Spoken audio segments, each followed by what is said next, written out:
My guest today is someone that is known to Nigeria in different ways. Some know the beauty, some know the brains. But one thing that is certain is that she's both beauty and brains. And she's the one speaking to us this morning. In 2000, if you remember, I said I wasn't going to go into this, but this morning I just find myself going there. I guess it's the spirit that is leading me in that direction. Sometime in 2000, maybe she'll tell us the month later on. In 2000, she was crowned most beautiful girl in Nigeria. And but today, she's a medical doctor. She is, of course, called a them physician. She was a co-host of the Nigerian version of The Doctors, and she's a public health specialist and also the founder of George Kerry Foundation. In case you still don't know who I'm talking about, I'm talking none other than Dr. Matilda Kerry. Good morning, Doctor. Thank you for your time with us today. Thank you for having me. Yeah, I just had to go there. I didn't want to go down the 25-year lane, but hey, we had to do Yeah. that this morning. Anyway, but do you get that a lot when people see you and say, "Oh, are you not?" Oh, yeah. Yes, funny enough, I do. And it surprises me because it's been such a long time. Very fun years that I had early on, then in university, and just opened the whole world of my understanding of what charity was and how you can use beauty with a purpose and make a difference. So I think that has kind of charted my course. But yes, it's quite interesting when people do remember. They really remember it in detail, which surprises me a lot. I'm sure that that quickens their healing process as well. I don't know. We have to do research We around have to that. do research. All right, but today, the 28th of April, globally, is a UN recognized day. It's called the World Day for Safety and Health at Work, the 28th of April. So that's why today we're looking at occupational health. And it's good to have you join us today. You run a foundation. You've been in the medicine space for a long time. In Nigeria, would you say the average Nigerian business cares adequately about the welfare of the staff? Do we consider safety and health of staff in our offices or businesses in Nigeria? I mean, that's a very broad question. It's one that, of course, from my background in public health, I can't, clearly answer it and kind of like generalize to the all the businesses in Nigeria, but we do see more awareness around occupational health in the recent years.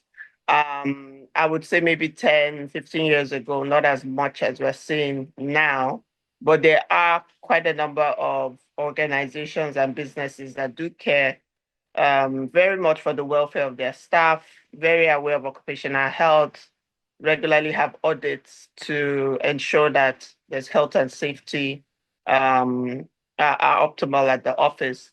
But if I was just to give a wild guess, I would say maybe the level or the percentage of organizations doing that is subpar. So there's still a lot of work to be done. Okay, and I haven't said that. Let's get clarity. Let's get a clear understanding of what occupational health really means. Yes, I mean, I'll just say it in lay terms. Occupational, which means the jobs, and health, which means wellness when it comes to your mental, physical, spiritual, health, within the office and optimizing that for the workers within the office. So, occupational health is just health encompassing the welfare and wellness of the workers at the office or in the office space. And it's something that is the responsibility, as much as it is the responsibility of the organization, senior management, and business owners. It's also the responsibility of the workers in themselves to be aware of what occupational health is and advocate and demand for, the safety of their own lives, even as they deliver on the job. All right, and it's good you said that because I was going to ask you really whose responsibility is it, but having said it's both that of the employer and the employee, what are the core activities or actions that the employer should be seen to be taken in order to say that this employer cares so much about, is considers occupational health as a priority? Yes, I think there's the safety regulations, which have to, there are quite a number of regulatory bodies, I think, very active within Lagos, which do regular audits at offices and businesses, maybe not quite reaching all the offices and businesses, but there should be those regular audits whereby the office space is assessed for hazards and risks and also there are ways that the organization can get feedback from their staff using surveys, anonymous or even open surveys to gauge how well they believe that the organization is caring for them.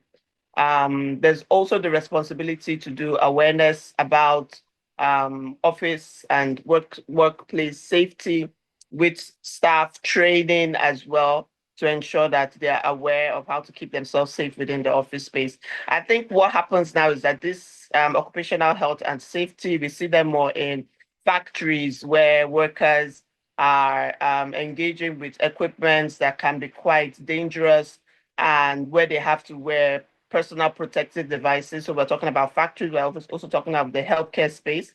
You'll see more occupational health and safety awareness and activities going on, but it goes beyond that. If we look at the different occupational health diseases that occur, we are seeing ergonomic diseases high up there, meaning diseases that have to do with the musculoskeletal system and your posture. We're also seeing diseases, cardiovascular diseases coming high up as well. About 1 in 10 occupational health diseases is a cardiovascular one. So we're talking about heart conditions, and all the other NCDs that are linked to it, like diabetes, those sedentary life diseases that come from sitting in front of your computer for long hours without moving. And then we're looking at respiratory health, also having issues. And apart from respiratory health, we're also looking at things that have to do with mental health. Mental health in recent years, there's been a lot of awareness of mental health, um, also within the workspace and awareness about mental health. So I believe that we should go beyond just the uh, factories. We should go just beyond the health hospital workspace where it comes to infectious diseases and the likes. And you remember COVID, how that really opened our eyes into safety and precaution and the use of personal protective devices within the health workspace. But now we really have to delve deep, look beyond, and it should be something that is applied to every workplace. It doesn't have to be a conglomerate or a big organization. It can, just be a regular office employing 2 or 3 people. And I think what's really important are the policies. Offices, organizations need to have really strong occupational health and safety policies. These policies have to be reviewed on a regular basis, revised, updated, and they need to be implemented. So within the standard operating procedures, personal handbooks, workplace place culture, how well are these policies being implemented?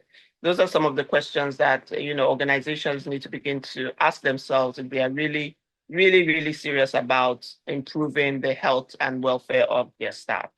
And you've spoken at length about you touched so many areas, but when you look at health, like you said, there are two kinds of companies here. Those that are maybe factory workers exposed to extreme heat, exposed to this maybe inhaling cements and other stuff that might be injurious to their health and all that. And there are people like us who come to work every day. You're stressed mentally, planning and researching and all that. So if in such a situation, what are the measures that a staff can put in, or the measures a staff could take to reduce his exposure to this risk? I'm talking about preventive health care right now.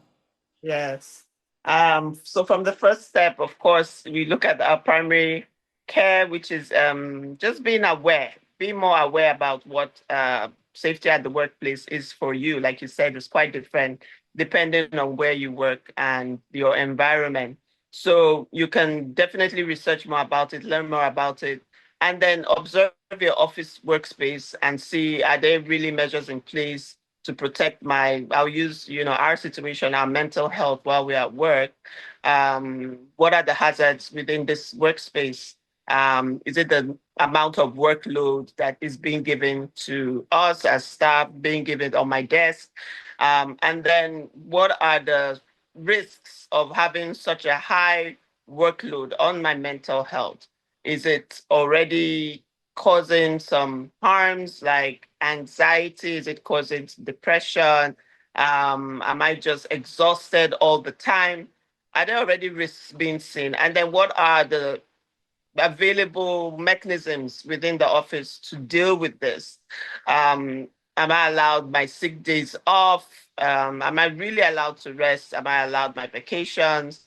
Can I call my manager and say, I need to take time off. I'm having this mental stress. Like, what is the office place culture and what policies are in place to support me? So when you look at all that, you then decide, how am I going to approach this if it's a workspace that is not favorable to your mental health? You can reach out to, depending, of course, what structure is in place, to a human resource. You can make complaints. You can give anonymous submissions, depending on the office that you work in, and just chip in your 2 cents on what can be done to improve the workspace. You can also do this as per an advocacy kind of format, get a couple of other office personnel together who are also feeling this pain point, come together in a non-threatening way, approach your HR and how they can really improve your experience at work and how this can even improve output at the office and improve whatever vision or objectives your office is trying to achieve. And then you can look at yourself personally. There are so many personality tests online that show us how we function as human beings, what kind of stress levels we respond better to, how we should approach work. Observe yourself as a human being and then know how best you can work within the environment that you are currently in. And of course, if the work is really telling on your health, you can also look at, career changes and just, return. Because if you're not healthy, you can't work, and if you're working in an unhealthy state, your output is poor and it's going to tell on your work, it's going to tell on your health. So it's like a vicious circle. You just have to sometimes disengage from the work environment and just rediscover yourself and find an organization that really supports you. And there are many, many organizations as such out there. So it's just you prioritizing your health, of course, and just also being able to find those coping mechanisms to work better. And I've given a few examples of how you can cope with I won't say a toxic workplace, but a workplace that's not optimal for your health. All right, and while you were saying that, I remembered about 2010. I was program director of a radio station. It was a startup, so we needed to work extra hours almost every day, no break. And after a while, weeks or months, I realized I was spent. I could sit at the Yeah. office. I had writer's block. I couldn't create anything. And when I realized it happened like 2 days, one day I just stood up. I took a cab, went straight to the cinema, watched the movie. That was around 1 o'clock. I watched the movie till around 3 or 3:30, ate, had fun, went back to the office, and I worked till around 10. And I realized Wow. it worked. And since that Yeah. time, once I work for a while, I see I'm stressed, I just take a break like twice a week and just move out of the office and relax. So, such a lifestyle.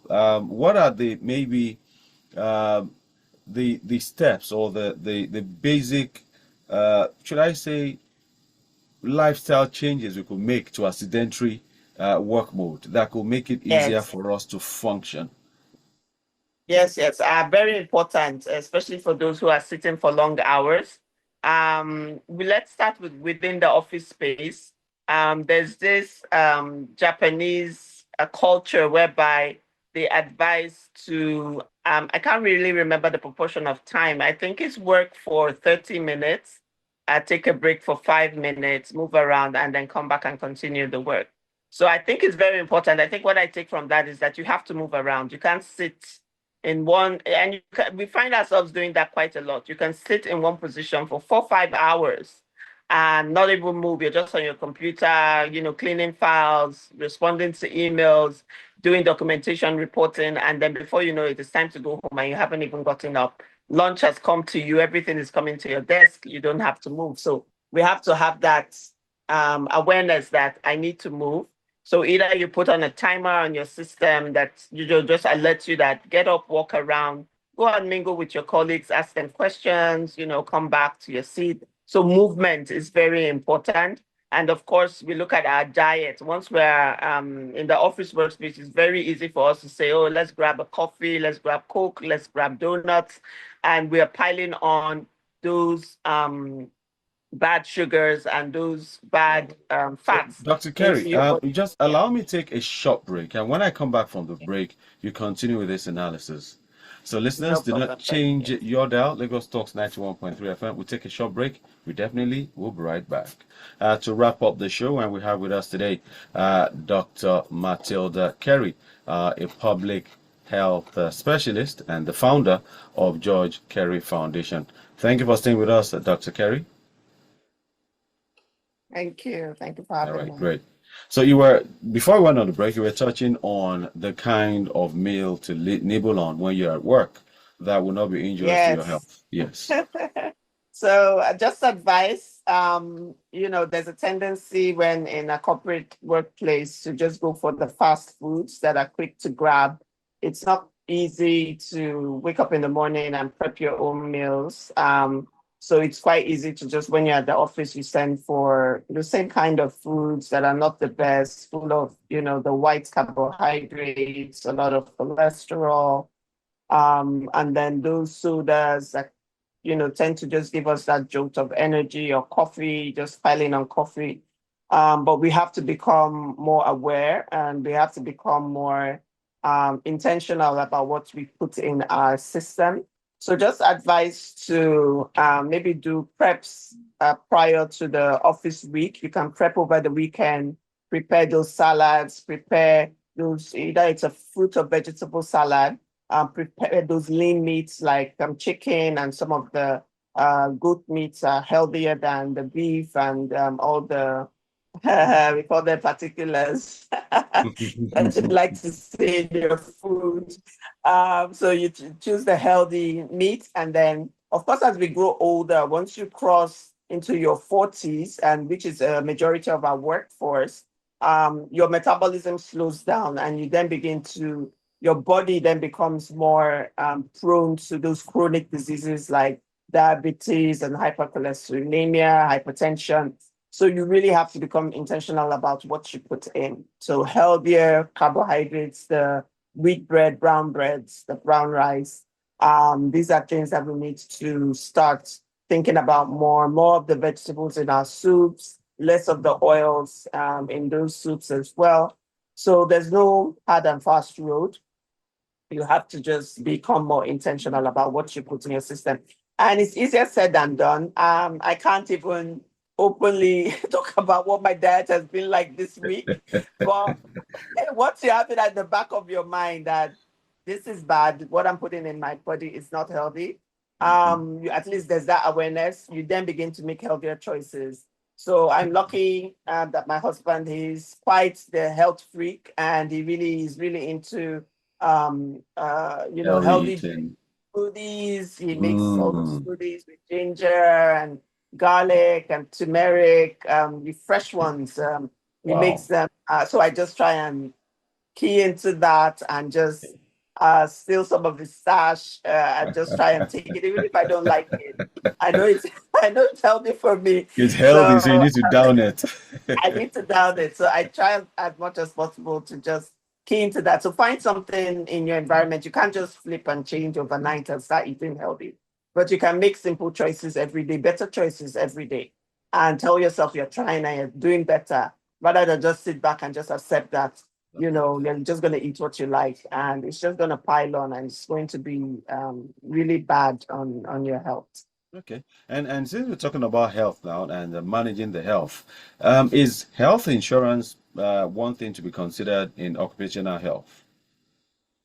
Definitely. I mean, it's the responsibility also of your organization if you're employed in a corporate workspace to provide some kind of health coverage, whether it's through the HMOs, there should be coverage for you and your family.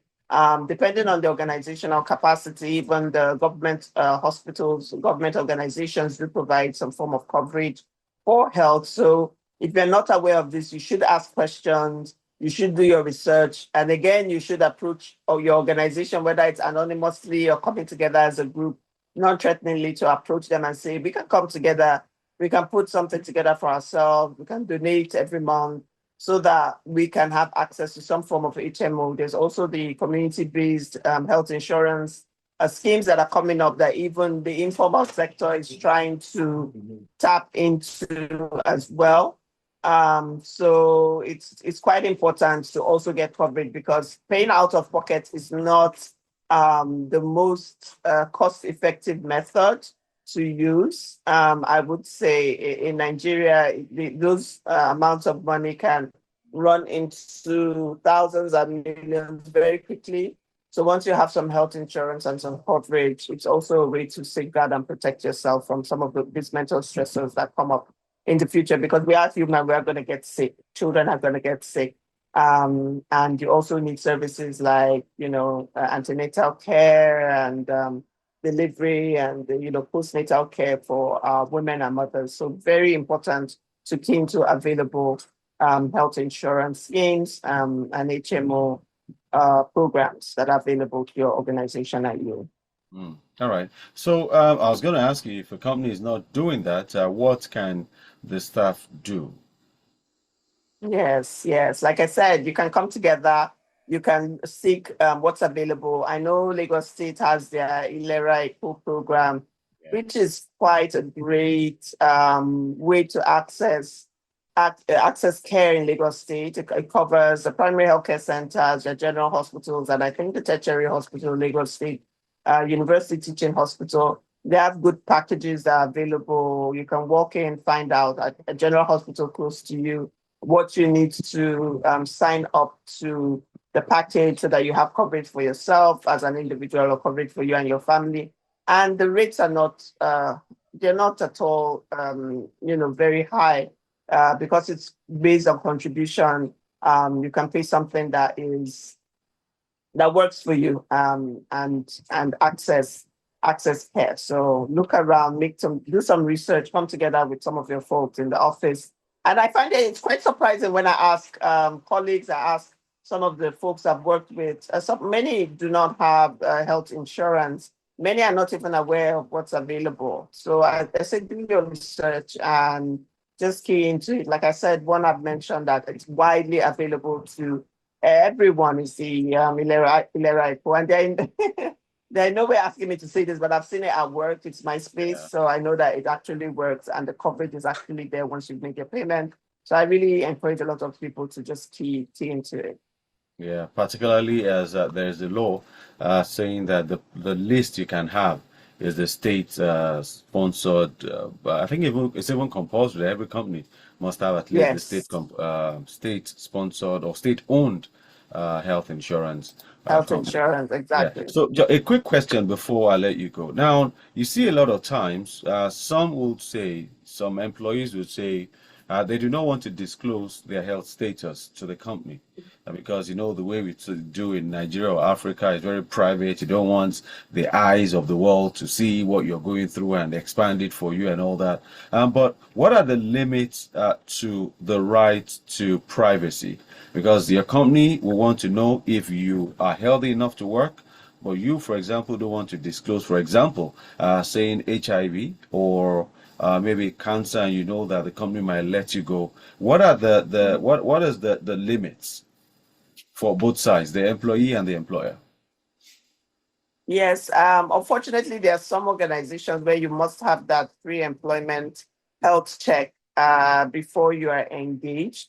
So I think for those kind of organizations, as an employee, you don't have a choice. There are some organizations that just ask you to just declare your state of health and also disclose, if you have like a chronic illness or you're at risk for chronic illness. And then there are some organizations that don't even ask where you are when it comes to your health status. So I say, depending on where you find yourself, I think the gold standard is to understand where your employees are when it comes to their health so that you're better able to fit them for the work that is conducive for them. Like you can have an employee that has a history of mental health illness, and you see that during your pre-employment check for the employment of that healthcare worker. So you're not going to fit that person or that personnel to a very high-paced, very stressful work environment because you already know that even though they are managing their mental health, they are at risk for mental health crisis if they are under pressure. So I think depending on the organization, usually they do this pre-employment checks to be able to better fit you for the roles that they have at the organizations. And that should be what it is and not a witch hunt to kind of sift out those who are weaker Exactly. from the employees that can deliver more on the That's it. job. So That's it. if it's an organization that has great workplace culture, that's really interested about diversity and inclusion and equity, then you feel safer, doing that pre-employment check and also disclosing some of your health problems to such an organization. So Okay. again, it falls back to you as the employee to what kind of organization is this? Are they going to witch hunt? Are they going to just fit me to the right job? You can do this. You can research on the organization. There's Glass Door, I think it's called, which has Yes. like a breakdown of what organizations are like, past employees giving feedback on what it was like to work there. So you can definitely know what kind of organization it is, and that Yeah. can better guide you. But honestly, it's my policy. If I have a kind of chronic illness, I would want my organization to know so that Oh, they're better able to support. And most organizations are more interested in what you have to bring to the table, and they'll be willing to compromise on some things to ensure that you are working optimally. So all that would right. be my advice. Mm. Okay. Thank you so much. It's been, quite an eye-opener having you speak to us on the limit to the right and on medical reports and state of health and the responsibilities for both employees and employers as it concerns occupational health. Well, thank you for this time as we celebrate the World Day for Safety and Health at Work. We say thank you for the time you're spending with us this morning, Dr. Matilda. Thank you for having me again. It's been my pleasure. All right. I will reach out on some other days to extend the conversation on other issues. No problem. All Happy right, to then. come. All Mm. right. Do enjoy the rest of your day. And listeners, You as too. I was talking right now, one takeaway from this is that whatever it is that you do, you have responsibilities at the office for both the employee and the employer.